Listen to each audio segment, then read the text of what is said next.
Episode ৪ এর প্রথম দৃশ্যে আমরা দেখি গু ওই হসপিটালে মোমোর পাশে বসে আছে। হঠাৎ তার ঘুম ভেঙে যায় এবং দেখে সকাল হয়ে গেছে। মোমোকে বাচ্চাদের মতো ঘুমাতে দেখে সে হালকা হেসে ফেলে। এরপর সে মোমোর গায়ে চাদরটা ঠিক করে দিয়ে তার জন্য সকালের নাস্তা আনতে চলে যায়। সে এত সকালে নাস্তা কিনতে যাওয়ায় দোকানের মেয়েটি অবাক হয়ে জিজ্ঞেস করে, আপনি এত সকালে এসেছেন কেন? গু ওই উত্তর দেয়, আমার বন্ধু গতকাল রাতে বমি করেছে। আমি জানি সে ঘুম থেকে উঠলেই খুব ক্ষুধা লাগবে, তাই আগেই নাস্তা নিতে চলে এসেছি। তখন দোকানের মেয়েটি হেসে বলে, বাহ, আপনি তো আপনার বন্ধুর খুব খেয়াল রাখেন। এমন করে তো আমার জামাইও আমার খেয়াল রাখে না। এ কথা বলে সে তার জামাইকে নিয়ে দুষ্টুমি করতে শুরু করে।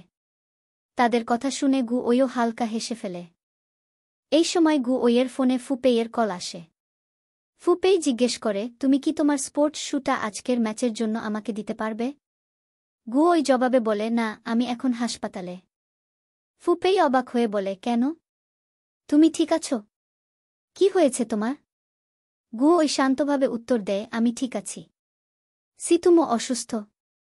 এটা শুনে ফুপেই অবাক হয়ে যায়। এরপর দেখা যায় গু ওই নাস্তা নিয়ে ফিরে এসেছে আর মোমো ঘুম থেকে উঠেছে। গু ওই মৃদু হেসে মোমোকে বলে, তোমার জন্য স্যুপ এনেছি। এটা শুনে মোমো বলে, আমার খুব ক্ষুধা লাগছে। আমি বাটার টোস্টগুলোও খেতে পারব। সে একটি টোস্ট হাতে নেয়, কিন্তু মুহূর্তেই গু ওইর দিকে তাকিয়ে আবার সেটি নামিয়ে রাখে। ঠিক তখনই একজন নার্স এসে মোমোকে চেক আপ করতে শুরু করে। তার সামনে বাটার টোস্ট দেখে নার্স একটু রেগে বলে, তোমার তো ফুড পয়জনিং হয়েছে আর তুমি এসব খাচ্ছ? মোমো তাড়াতাড়ি বলে, আরে না না, আমি শুধু স্যুপ খাচ্ছি। নার্স মোমোকে বলে, একটু পরেই ডাক্তার আসবেন। উনি এসব দেখলে খুব রেগে যাবেন। এই কথা বলে সে রুম থেকে বেরিয়ে যায়। এরপর মোমো দেখে গু ওই মোবাইলে ব্যস্ত। সুযোগ বুঝে সে আস্তে আস্তে হাত বাড়িয়ে বাটার টোস্ট তুলে নিতে যায়। কিন্তু ঠিক তখনই গু ওই তা দেখে ফেলে। মোমো হেসে আবার স্যুপ খেতে শুরু করে। কিন্তু লোভ সামলাতে না পেরে কিছুক্ষণ পরেই সে চুপি চুপি এক টুকরো বাটার টোস্ট মুখে দিয়ে দেয়। ঠিক তখনই ডাক্তার রুমে প্রবেশ করেন। তাই তখনই গু ওই দৌড়ে গিয়ে তাকে আটকে দেয়। ডাক্তার অবাক হয়ে বলেন, আরে কি করছ? আমাকে যেতে দাও। গু ওই জবাবে বলে, না, যেতে দেব না। আমার গার্লফ্রেন্ডের দিকে তাকাবে না। এই বলে সে মোমোর পাশে চলে যায়। ডাক্তার হেসে বলে, মনে হচ্ছে রোগী পুরোপুরি ভালো হয়ে গেছে। এরপর গু ওই ফার্মেসি থেকে ওষুধ কিনে ফিরে এসে দেখে ইতিমধ্যেই ফুপেই এসে মোমোর সঙ্গে কথা বলছে। তখন গু ওই একটু বিরক্ত হয়ে ফুপেইকে বলে, আরে এত তাড়াতাড়ি এসে পড়লে কিভাবে?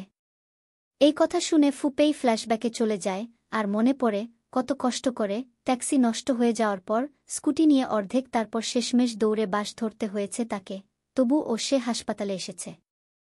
এরপর ফুপেই বলে, আমার কথা বাদ দাও। এই বলো, তুমি মোমোকে কোথায় পেয়েছিলে? গু ওই তখন বলতে যাবে যে সে আর মোমো একসাথে থাকে। কিন্তু তার আগেই মোমো বলে উঠে, আসলে আমাদের রাস্তায় দেখা হয়েছিল, তাই আমি ওকে হেল্প করতে বলেছি। কথা শেষে ফুপেই মোমোকে নিয়ে চলে যাচ্ছিল। তখন মোমোর সঙ্গে দেখা হয় সেই ডাক্তারের, যে তার চিকিৎসা করেছিল। ডাক্তার বলে, তুমি নিজের আর তোমার বয়ফ্রেন্ডের খেয়াল রেখো। তোমার কিছু হলে ও তো একেবারে পাগল হয়ে যায়। এ কথা শুনে ফুপেই আবারও চমকে ওঠে। তবে মোমো কোনোভাবে সেই সিচুয়েশনটা সামলে নেয়। এরপরের সিনে দেখা যায় তারা তিনজন একসাথে ট্যাক্সি করে হোস্টেলে যাচ্ছে। রাস্তায় ফুপেই গু ওইকে জিজ্ঞেস করে, ডাক্তার বলছে তুমি নাকি মোমোর বয়ফ্রেন্ড। এটা কি সত্যি? এই কথা শুনে তারা দুজন একসাথে বলে, না না, ডাক্তার ভুল বুঝেছে আমাদের। তখন ফুপেই বলে, আমিও বলি, গু ওই তো মোমোর মতো মেয়ে পছন্দ করে না। এটা শুনে গু ওই জিজ্ঞেস করে, তাহলে কেমন মেয়ে পছন্দ করি? ফুপেই হেসে বলে, মারিয়ার মতো রোবোটিক মেয়ে। এটা শুনে গু ওই বলে, একদমই না। আর এসব শুনে মোমো হেসে ফেলে। এর মাঝে তারা হোস্টেলে পৌঁছে যায়। ফুপেই মোমোকে বিদায় দিয়ে চলে যাচ্ছিল, তখন তার দেখা হয় মোমোর রুমমেটের সঙ্গে। রুমমেট বলে, আরে, মোমো তো এখন আর হোস্টেলে থাকে না, তাহলে তুমি এখানে কেন এসেছ?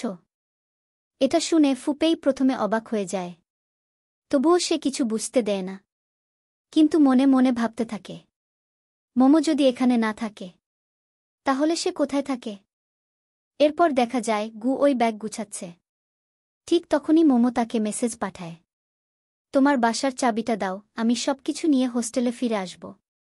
কিছুক্ষণ পর আবার একটা মেসেজ দিয়ে বলে, হোস্টেলে কে বলিও না, আমরা এক বাসায় থাকি। কিন্তু গু ওই মোমোর কোনো মেসেজের উত্তর দেয় না। এরপরের দৃশ্যে দেখা যায় ফুপেই হোস্টেলের বাইরে দাঁড়িয়ে আছে। সে যখন দেখে গু ওই হোস্টেলের দিকে আসছে, তখন তাড়াতাড়ি লুকিয়ে পড়ে। এরপর দেখা যায় মোমো এসে পড়েছে। মোমো এসে গু ওইকে জিজ্ঞেস করে, তুমি আমার মেসেজের উত্তর দিচ্ছ না কেন? গু ওই বলে, তুমি তো ঘরের চাবি ফেলে এসেছ, তাহলে চলো একসাথে যাই। এই বলে তারা একসাথে একটা ট্যাক্সিতে উঠে পড়ে। এটা ফুপেই দূর থেকে দেখে। সে কিছু না ভেবেই আরেকটা ট্যাক্সি নিয়ে তাদের পেছনে যায়। তারপর সে দেখে মোমো আর গু ওই একসাথে একটা বিল্ডিংয়ে ঢুকে পড়েছে। এই দৃশ্য দেখে ফুপেই ভীষণ মন খারাপ করে ফেলে, কারণ এবার সে পুরোপুরি বুঝে যায় মোমো এখন গু ওইয়ের সাথেই থাকে। এইদিকে মোমো ঘরে ঢুকেই তার জিনিসপত্র গুছাতে শুরু করে, আর গু ওই চুপচাপ বসে থাকে। সে একদম নিশ্চুপ হয়ে বসে আছে দেখে মোমো বারবার তার দিকে তাকাতে থাকে। তখন গু ওই বলে, তুমি আমার দিকে বারবার তাকাচ্ছ কেন? মোমো কথা ঘুরিয়ে বলে, আমি ফ্রিজে লাগানো ম্যাগনেটগুলো দেখছিলাম। ম্যাগনেটগুলো অনেক কিউট, তবে এখানে একটু আজব লাগবে। এটা শুনে গু ওই একটু বিরক্ত হয়ে বলে, হ্যাঁ, আজব লাগবে, নিয়ে যাও। মোমো একটু থেমে জিজ্ঞেস করে, তোমার কি মন খারাপ? গু ওই বলে, না। তারপর মোমো একটা বেডশিট নিয়ে এসে বলে, এইটা কাল ধুয়ে দিয়েছিলাম, বাইরে শুকাতে দিচ্ছি, শুকিয়ে গেলে নিয়ে আসিও। তখন গু ওই হঠাৎ বলে, শুকানো পর্যন্ত যেও না। আসলে সে চায় না মোমো এখান থেকে চলে যাক। এই কথা শুনে মোমো অবাক হয়ে বলে, আমার কাছে অত সময় নেই। গু ওই তখন আরেক অজুহাত খুঁজে বলে, আমি এটা ঠিকভাবে বিছানায় সেট করতে পারি না। মোমো বিরক্ত হয়ে বলে, আরে তুমি এমন করছো কেন? গু ওই একটু রাগার ভঙ্গিতে বলে, তুমি যদি এটা ঠিক করে না দাও, আমি এই বিছানায় ঘুমোতে পারবো না। এই কথা শুনে মোমো শেষমেশ রাজি হয়ে যায়। তারপর মোমো আর গু ওই মিলে বেডশিটটা শুকাতে দিচ্ছিল, কিন্তু হঠাৎ করে বেডশিটটি তাদের হাত থেকে নিচে পড়ে যায়। এটার জন্য মোমো গু ওই এর উপর রাগ করছিল, কিন্তু গু ওই মনে মনে খুশি হচ্ছিল। তারপর 2 জন মিলে বেডশিট আনতে যেয়ে দেখে সেটি গাছের সাথে আটকে আছে। তাই 2 জন মিলে একটি লাঠি দিয়ে বেডশিটটা নামানোর চেষ্টা করছিল। ওই সময় গু ওই এত লম্বা হওয়া সত্ত্বেও লাফিয়ে লাফিয়ে বেডশিটটা নামানোর চেষ্টা করছিল। এটা দেখে মোমো গু ওইকে নিয়ে হাসছিল। ঠিক তখনই বেডশিটটা তার মাথার উপর পড়ে যায়। এটা দেখে গু ওই হাসতে শুরু করে এবং মোমোকে বেডশিট থেকে বের হতে সাহায্য করে। মোমো তাড়াহুড়ায় বেডশিট থেকে বের হতে গিয়ে হঠাৎ গু ওইয়ের একদম কাছে চলে আসে। ঠিক সেই মুহূর্তে সেখানে ফুপেই এসে উপস্থিত হয়। সে দুজনকে এত কাছাকাছি অবস্থায় দেখে অবাক হয়ে যায়। মুখে কিছু না বললেও চোখে মুখে তার বিস্ময় স্পষ্ট। পরের দৃশ্যে দেখা যায় তারা সবাই বাসায় এসে বসে। আর তখন ফুপেই মোমোর সাথে অনেক রাগ করতে থাকে। সে যদিও জেলাস ফিল করতেছিল, তারপর ও মোমোকে বলতেছিল, আমরা তো ভালো বন্ধু, তুমি আর গু ওই যে এক হয়ে গেছ, এটা আমার থেকে লুকিয়েছ কেন? এইবার মোমো রেগে বলে উঠে, আমাদের মধ্যে আসলে সম্পর্কটা কি? তুমি একবার বিয়ের কথা বলো তো আবার ভালো বন্ধুর কথা বলো। এটা শুনে ফুপেই শান্ত কণ্ঠে বলে, সিথুমো, আমি তোমার ভালো বন্ধু হিসাবে বলছি, গু ওই তোমার জন্য পারফেক্ট। এটা বলে সে চলে যায়। সে যাওয়ার পর মোমো ওয়াশরুমে ঢুকে কান্না করতে থাকে। অন্যদিকে ম্যাচ শেষ হওয়ার পর খেলতে যাওয়াতে ফুপেইকে তার কোচ অনেক বকা দেয়। তারপর দেখা যায় মোমোর মন ভালো করার জন্য গু ওই মোমোর পছন্দের তরমুজ নিয়ে আসে, আর মোমোর সাথে তরমুজ খাওয়ার কম্পিটিশন দিয়ে তাকে হাসাতে থাকে।